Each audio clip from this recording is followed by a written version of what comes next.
Life was pretty normal for me. You know, we were very middle class. I had a very loving family, and you know, things were very normal. And for as long as I can remember, I always felt like I was on the outside looking in, and I didn't know why. And I had this desire to fit in, to plug in somewhere, somehow, with some group. My older brother was involved. You know, once he got into high school, you know, in 9th grade, I was still in junior high school. He started hanging out with kind of the wrong crowd, and he brought me into this crowd, and so I started experimenting with drugs and alcohol. We had gone to a pretty wild and crazy party around the Lake Nokomis area in Minneapolis, and we were all asked to leave, and we got into our vehicles. Many were very, very drunk. So my brother had pulled out, and we were going down Cedar Avenue. We were in the car behind him, and he went to pass a car, and he slammed into a parked dump truck at about 50 miles an hour and literally sheared the roof of the car off. The drug use for me at the time of that accident completely changed. It no longer was recreational use, social use. It took on a whole other dimension. I realized for the first time that drugs and alcohol allowed me not to feel. And I made a decision at that point, I'm never going to allow myself to feel this way ever again.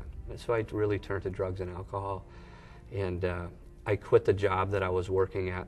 I sold my car and I moved to the Hawaiian Islands. And shortly after I arrived on that island and started this new job, I received a phone call from my mother. She says, your younger brother, Doug, just killed himself last night.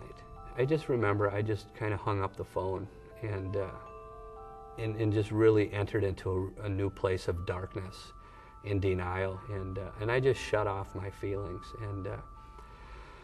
And at that time I got very, very involved with heavy drug use, and ultimately it turned to violence. That led me on just this pattern of treatment, halfway house, relapse, and eventually I burned up the system here in Minnesota. I couldn't get help anymore here, and I didn't know where to go.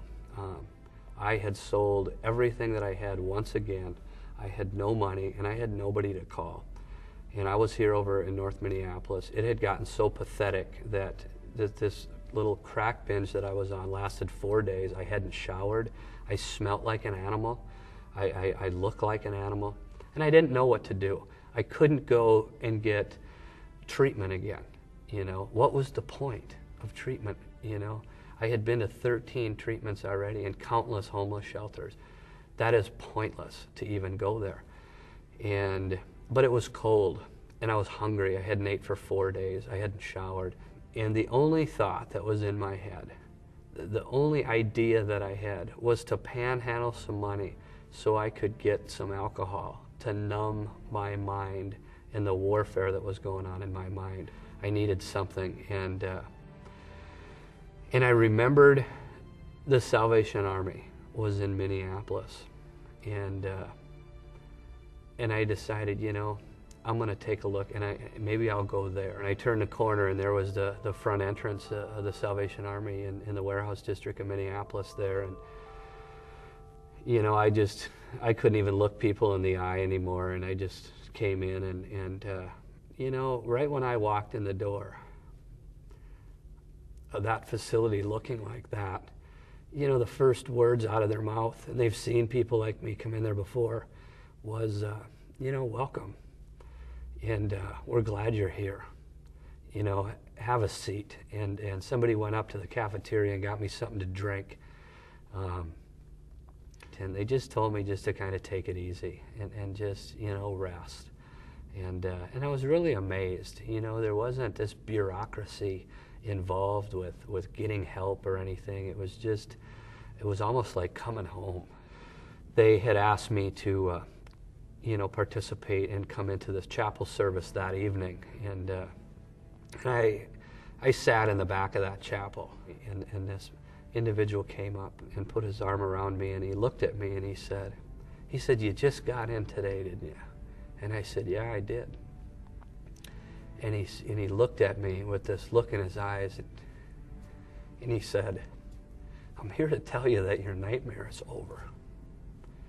And I didn't really know what he meant by that. And I just told him that, I've been to treatment many times before.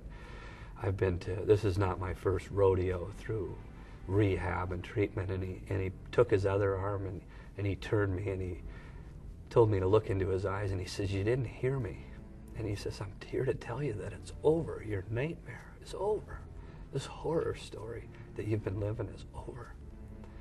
And then I just lost it, and I just broke down and I cried.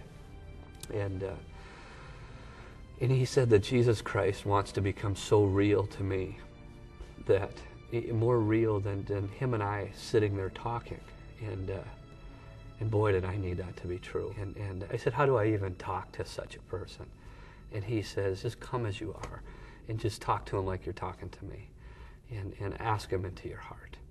And he says, do you think you can do that? And I said, yeah, I think I can. So I prayed and I asked Jesus Christ in my heart that evening, who is this Jesus who would do such a thing to a guy like me, who doesn't deserve anything but death? And he demonstrates this love that is incomprehensible, but yet it's true. And so I've been sold out to Jesus Christ for the last 5 years. My heart never has left the Salvation Army. God has called me right back into that place to minister and to sow seed and to be that light right back into that same Salvation Army facility that I was saved in.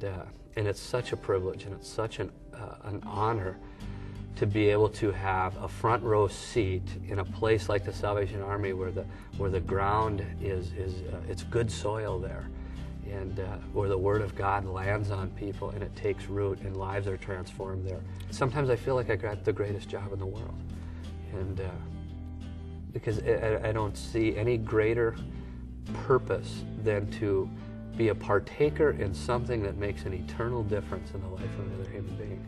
The world today is a dark place, and it is an honor and a privilege to serve the Salvation Army and to lock arms with them and to just engage in battle, not to pack up and retreat and quit. When the storms and the fires get hot and the seas are rough.